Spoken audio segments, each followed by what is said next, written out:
The average solo GP is dead. Being handcuffed to a practice that only makes money while you're drilling crushes your freedom. Being trapped at the office is no way to experience life. And doing more fillings and crowns ain't the answer to freedom. Stop it. Freedom comes when your practice makes money without you. Freedom is choosing how many days and how you dental. Ready to forge your freedom? Then keep listening to become a super GP and super CEO. This is the Titanium Practice Podcast with your host, Dr. Stephen Freeman. Let's go. Hello, all you beautiful people out there. Welcome to the Titanium Practice Podcast. I am your host and personal freedom coach, Dr. Stephen Freeman. How y'all doing today? Hopefully everyone is having a fantastic time. I'm recording this at the beginning of the year, and one of the things that I always like to do is kind of look forward into the year. And I actually start doing it at the end of the previous year of what it is that I'm hoping to accomplish. What is my road going forward for the coming year? And one of my favorite actual Christmas songs is the Christmas song by John Lennon. And he talks about, so this is Christmas, another year over, and a new one just begun. And it always makes me think backwards about my year. What have I accomplished? What have I done? And then starts making me think about the coming year as well. And whenever you think about the coming year, you need to have basically a general roadmap of what you're trying to do. And not even just for the year, but for your professional career and for your personal life. You need to set out basically where you are headed. If you write it down, it will happen. And I'm not going to talk to you about making vision boards and things like that, but you should have your goals written down. Where do you want to go? So what I'm going to do is talk to you about what I want to help you do. And so we're going to talk about the roadmap that I did for my personal career and what I'd hope to help lead you through in your mission, your journey towards freedom. Because just like you, I was tied to the dental chair. I was handcuffed to my office. And I knew that the general dentist, the solo general dentist model is dead. It's gone. Bury it. It's not going to work. And a lot of you have been trying at this for a very long time. And the definition of insanity is to keep doing the things that you've already been doing and expecting a different result. Obviously, a lot of you know that, but you keep doing the same things and you keep expecting different results. You need to change it up. You need to pivot from what you are doing and change your practice. It's amazing to me, and we'll talk about this in a future podcast, but when we think about the things that we should be applying our time and attention to, we typically end up applying it to the wrong things. It's like what we're afraid of. A lot of people are afraid of flying. It's the dumbest thing in the world when you think about it. It is the safest way to travel, and yet people are afraid to get on an airplane and fly. People are afraid of going into the ocean because they think they're going to get attacked by a shark. Do you know more people die from toaster accidents each year than shark attacks? You'll make a piece of toast in the morning without thinking about it, but a lot of people are scared about going into the ocean. A lot of people are scared about getting onto that airplane, and yet it's the safest way to travel. It's crazy. But what you need to be doing is focusing your attention on the things that will actually get you results. Doing more fillings, doing another crown is not another step towards freedom. And freedom is what I really like to focus on, because what we're talking about is it's about freedom of time and freedom of money. Those two things together are when you truly achieve freedom. Freedom is when you have the time and the money to do what you want when you want to do it. If you do not have those two things, that's it. You do not have true freedom. So what we need to do is have a path forward. Now, there are a lot of consultants out there that like to talk about becoming a CEO and moving away from doing the dentistry so that you can grow the practice. I am all on board for that. The problem is that if you jump to that phase right away, one, you don't know what you're doing. You don't know how to be a CEO. I didn't know how to be a CEO. You got to learn to become a CEO. The other thing is that if you just jump to being a CEO, there's going to absolutely be a learning curve in doing it because you don't know what you're doing. And so then all of a sudden your income drops. Is that something you want? Do you want your income to go down right now? No, you don't. Inflation's way up. You need more money in order to be achieving your goals. So if all you do is say, well, I'm just going to cut back and start learning about all these things about how to grow the business, eventually that's going to work. They are correct. It will absolutely grow the practice. If you want to answer the phones better, it will absolutely grow the practice. If you want to focus on certain numbers about how to grow the practice, it will absolutely happen. But man, there's a lag time. There's a massive lag time to it. And anything that you want to do, anything that you want to change and improve that business, you're going to have to put some work in. So you have to choose a path that includes putting in the work. You know this. You became a dentist. You went through school, college, dental school, maybe a residency. You put in work.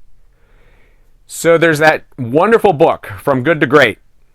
And so it's very difficult when you are doing okay to move from okay or good to great. There's a certain amount of comfort that you get in the grind, in your rut, that makes it difficult to make that leap to great. Partly is you don't want to put in the extra work. You're tired. Man, that's like the number one thing that has created from COVID was everyone seems tired. Followed quickly by I don't have enough time, but I think it's more of just being tired. And I don't know if it's a laziness. I don't know if it was sitting on the couch for 3 months and it basically just shut down our minds and we just cannot get past that as a society now. But everyone seems more tired than ever. So any path you want to go to improve yourself requires some work. So if all you do is say, I'm going to learn how to be a CEO, I'm going to learn important numbers that are going to drive the business and yada, yada, yada, great, awesome. You're going to lose a lot of money doing that initially. So it's going to drop and then it'll come back up. So if you're prepared financially to do that and you're willing to do that, great, awesome. I can absolutely teach you how to be a better CEO. In fact, I like to call it becoming a super CEO. And the reason for that is that you're not just a CEO in the fact that you're running a business, you're also running a family. You are in charge of creating experiences for your family, of creating experiences for your team. A lot of the people on your team have never even left the state that you live in. I don't know if you've ever asked that question, but if you ask them, I'll bet you'll find out way more than you ever thought was possible of the number of team members that you have that have literally never left the state that you're working in right now. The first time I worked at an office and heard this, I thought it was crazy. My family, we didn't travel very much as a kid, but at the same time, we still went some places. We still left the state. I got to vacation a lot in Cleveland because I had family there. Awesome. You're in Cleveland. Now, I love Ohio. So all you wonderful Ohio folks and Cleveland natives who may have just gotten angry at that, tell me you don't want to be somewhere other than Cleveland when you're going on vacation. Because I've been to Cleveland enough to know I would like to go somewhere other than Cleveland for vacation. So you need to be creating these experiences for your team members. And that's not really what we're going to be focusing on today. But the idea of becoming a super CEO is, well, super important. It is important that you realize that you run more than just a business. You run your family's lives. You're the head of your household.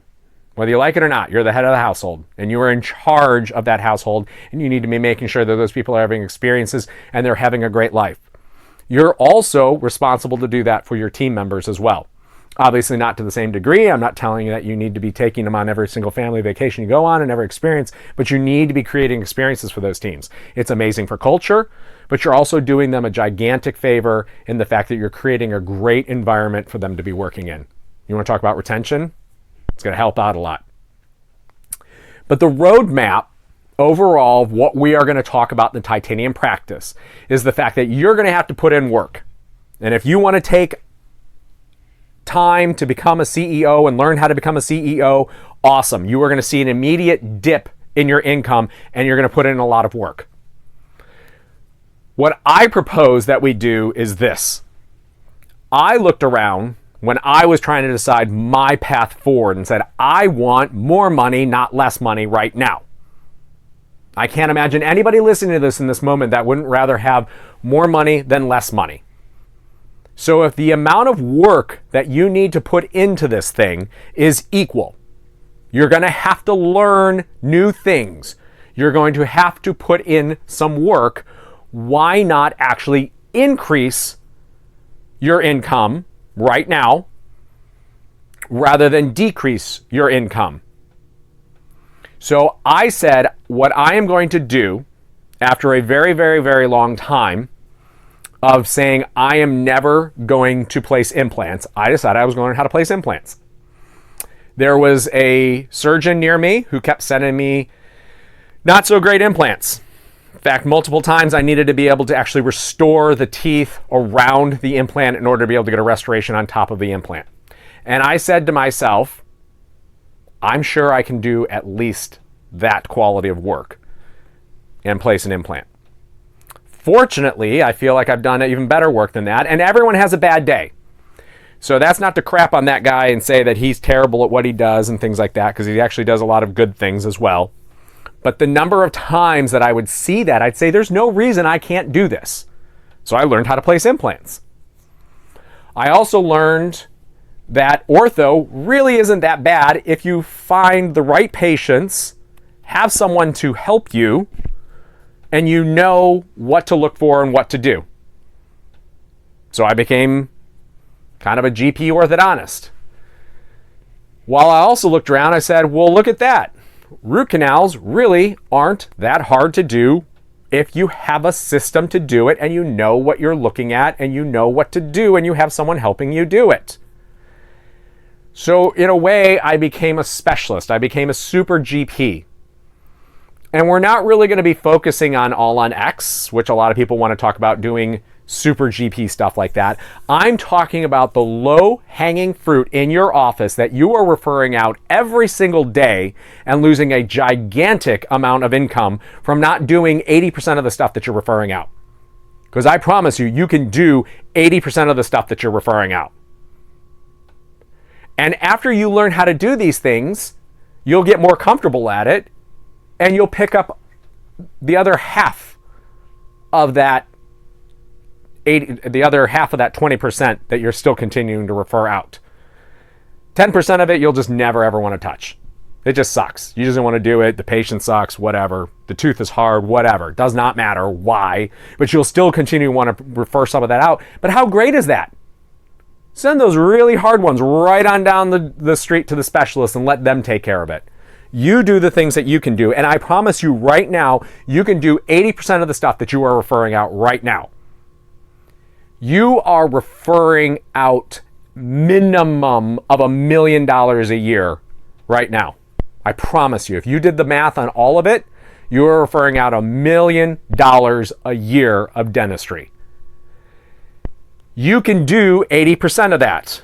Let's do some math. 80% of $1 million, everyone says $800,000. You are going to net 80% of that $800,000. That's how the math works. Because you're already covering the overhead, the majority of the overhead, with your general dentistry office. And that's when it becomes wildly profitable. Wildly profitable. So now we're talking about some big time money at that point in time. You're talking about big time money at that point in time. And so even if I'm wrong, and if we reduce those numbers a little bit, and we roll back some of the percentages and you refer more out, or your net ends up not being as much, we're still talking about $500,000 a year net. Net. Not production. Not any of that. Net. In your pocket, $500,000 a year. So what I did is I had those specialty procedures, and then eventually I personally became too busy, so I brought in an associate. You don't have to bring in an associate, but that's what I did. I brought in an associate. You can keep all that money to yourself. But for me, what I was looking for was freedom of time and freedom of money. Adding those specialty procedures to my practice that I was doing, kicking the other 20% plus down the road, all of a sudden gave me freedom of money. Massively profitable practice at that point in time. Because I'm doing the general dentistry and I'm doing the specialty stuff. Well, guess what? I got sick of doing general dentistry. And honestly, I've never really enjoyed general dentistry. I haven't. I've enjoyed other things about dentistry. Surgery is pretty cool. Cosmetic stuff's pretty cool, but normally the patients who want cosmetic work are normally pretty damn picky. Meanwhile, you got Mr. Jones sitting in your chair who's got these really ugly teeth, and it'd be like, you know what would look really good is if you didn't have ugly teeth, and I can do that for you, and they wouldn't be picky at all. But the people who want to do cosmetic makeovers are normally picky. That's a whole nother story. But all of a sudden, you've got a wildly profitable practice, so I brought in an associate, and I became the GP, or I'm sorry, the super GP, the specialist. So you can almost think of it as having a specialist in your office that can do all the specialties and an associate that was doing the general dentistry. Now, did I lose a little bit of money? No, actually I didn't. Because what ended up happening is I was getting so busy doing the specialty work that I wasn't really focusing on the general dentistry and I wasn't really hungry to do it. Watches. Everyone likes to watch things. Good Lord, please don't watch things. But watches were becoming a thing in my practice, or reevaluation. Let's look at that next time. So that it became, when I brought in an associate, that associate wanted to produce. So all that stuff that had been watching, the stuff that I probably would have continued to reevaluate when I didn't really want to do the general dentistry anymore, all of a sudden was now being done. Now all of a sudden, the production on the general dentistry side actually went up, and I was still doing the specialty work. I didn't lose one red cent bringing in the associate. And I know many of you are just so fearful of that. And we do so many, or I should say we don't do so many things because we come at it from a position of fear. I'm here to tell you, if you do it along these steps, that's not going to happen. It's not going to happen because you will see your income come up. You will find that you don't have time to do all of it. And that's fine. You can end up bringing in a specialist. If you build a specialty practice, you can bring somebody in to do that specialty work. If you really prefer doing general dentistry, awesome, great. You stay being the general dentist, but now you have something to provide to somebody else that can go and do that specialty work. Because there are others who, the number of resumes that I get that of these super GPs is it's crazy. I had no idea so many people wanted to do it. I always kind of thought that you were going to get a dentist who was, they were just coming in to do general dentistry. But there are a lot of associates out there that you can find that are looking to do all the specialty procedures. They don't want to do general dentistry, just like me. I don't want to do general dentistry. So I guess I shouldn't really be surprised, but that's also what started me on my path of saying there are other people who want to do this to their practice. So let's go tell them how to do it to their practice. So again, where we're at is the fact that step one, recognize the fact that the solo general dental office is dead. Step two, what are we going to do about it? We got to put in some work to get to freedom. Freedom of time, freedom of money. You can choose to become a CEO. Great, awesome. I say wait on that, but you're going to put in work to do that and your income's going to dip. Or you put in some work and you become a super GP and you add these specialty procedures to your practice and you become wildly, wildly profitable. You bring in an associate, and even if there is a little bit of a dip, who cares? You're making so much more money now. And you're doing less work. And then when that all happens, then that's when you can really start to scale back how often you are actually going into the office. You'll go from minimum 5 to 4, but you'll just keep walking it back. Just keep walking it back and you'll find out you can do all of that stuff in a day. You can do it all in a day. So now going back to that number I said, a low number in my opinion, $500,000 a year in 1 day of dentaling. That sounds amazing to me. That sounds like we now have freedom of time and freedom of money where you need to dental 1 day a week for $500,000 a year. Because how many days a week are you dentaling right now for what you were making? And it may be over $500,000 a year, and congratulations to you if you are. That's awesome. But how many days are you trying to do that on? You're probably doing that on 4 or 5 days a week. So your dollar per hour is going to soar doing this. So we brought in our associate. We now have the ability to scale back on how often we have to go into the practice and actually dental. Now you've got the time to learn how to become a super CEO. Now you have the time. One of my favorite sayings is small hinges swing big doors. Now you have time to look at the numbers and have the ability to make gigantic changes to your office by being able to focus on the numbers in your office. Now this whole thing is going to get blown up from here and become amazing and have a ridiculously profitable practice at that point in time. But at no point in time has your income ever dipped. And many, many consultants miss this point. They tell you that you can just move away from the chair and become a CEO and things are going to be great for your practice. They will in time. They will in time. But do you want to see your income dip first before that happens? Because you're putting in work one way or the other.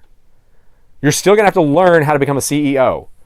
Why not learn to become a CEO and that super CEO that I want you to become when you've got the time to do it? When there's going to be no drop in your income at that point in time. So at that point in time, you can focus on building a great practice. You're also welcome to say, I never want to deal with an associate. You know what? Associates can be a pain in the ass. I love mine, but they can be a pain in the ass. I mean, it's just like your kids. I love them, but man, they can be a pain in the ass, right? Anyone who's a parent knows that.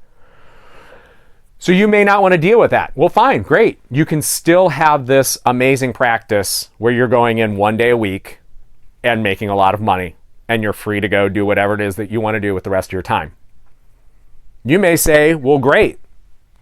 Let's keep chugging down this path and let me go do it again.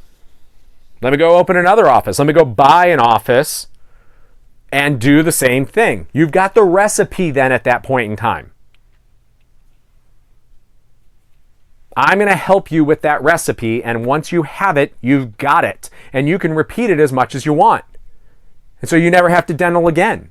Or you just go around opening offices, or at least getting them started, or transitioning them when you buy them. You open another office, and another office, another office. Or you just say, you do what I did. I had a couple offices for a little while when I would just have one location, one large location. and you just build a giant building and you just fill that one building because it's one place to go. There are so many different paths that you can go on. What I'd really like to see you, though, is create an office that's wildly profitable without you there. That is the goal. That is the mission. Make money while you are doing something fun. It's the coolest money you can possibly have. By far. It's way better than anything you'll ever do in dentistry. Making money while you are not there and you are having fun is the best money you can make. And you can do it as much as you want. You can do it as much as you want.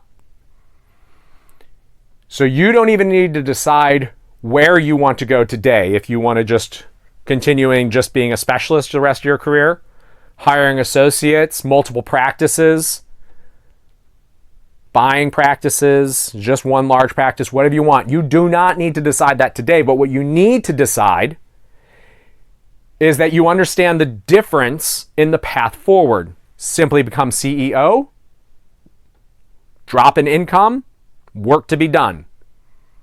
Become a super GP, increase in income, work to be done. I chose the path because I thought making more money and putting in work sounded better than making less money and doing more work. But that's what I would encourage you to do, to make that choice of saying, all right, I'm willing to put in some work. Why don't we make a couple of bucks while we do this? So what I want to help you do is step one, become a super GP. 80% of the stuff you are referring right now, I've already said it obviously, you can be doing in your office right now, and you'll see a gigantic increase in your revenue and your profitability immediately. Immediately. And this is stuff you can be doing tomorrow. I mean, really, if you dive into it and you get going, awesome. But at the same time, I say if you're going to want to change what you're doing because you don't want to be insane and keep doing the same thing you've been doing and expecting a different result, and you know you're going to need to put in work, then let's step one, become a super GP rather than trying to become a CEO right now while you don't have time to do it and you don't know what you're doing and your income's going to drop while you're trying to figure out how to do it. Let's make you a super GP. And then step two is you decide. Step two is you get to decide. As I said, do you just want to be the specialist and just forget about your general dentistry part of your practice? Certainly welcome to do that. Maybe you just like having a shit ton of money now. You're like, hey, let's roll with this. Great. Awesome. Maybe you want to get into the whole thing of multi-office and multiple locations or a big office, whatever. Don't care. But I will help you get there, and I can help you with any option that you choose to do because I've done them all. I've done them all. And I'm not going to choose for you for what's right because my giant office with like 50 people running around in it is not for everybody. But I also know I didn't like going to multiple locations. Every solution has its own problems, and I'm not going to sit there and debate that with you about what it is that you want to do or which one you think sounds best to you. But you need to decide at some point in time what you want to do. But today, you decide the fact that you want to move to step one, and we will worry about what step two looks like when we get there, because for everybody that's going to look different. And that's okay. But the good news is no matter what, if you move to step one, the ultimate result is basically step three of profits. Money. Freedom of time, freedom of money. That is what I am dedicated to doing, is giving you freedom of time and freedom of money. So I would encourage you to head on over to titaniumpractice.com, download our book. That has got the steps as far as doing the first specialty work. You learn how to do implants, endo, ortho, some other cool things in there. And that is where you get started with that. From there, if you ultimately want to sign up for our coaching programs, you can certainly do that. We have group coaching, one-on-one coaching, got some monthly calls in there for you to help guide you along your way along this journey and along our way to freedom. That's where I'm going to take you, and that's what we can do for you. Okay? So I am dedicated to your freedom. If I can do anything to help you, please head on over to titaniumpractice.com. Emails info@titaniumpractice.com. And I would love to be able to get you to the point where you have freedom of time and freedom of money. Thank you so much for joining me today. Please be sure to join us on future podcasts, all right? Have an awesome day. Thank you. Bye. You've been listening to the Titanium Practice Podcast with your host, Dr. Stephen Freeman. Please hit the like and subscribe button and follow us on Instagram, Facebook, and YouTube at Titanium Practice. Questions or comments? Send an email to info@titaniumpractice.com. Join us next time to help turn your average practice into a titanium practice.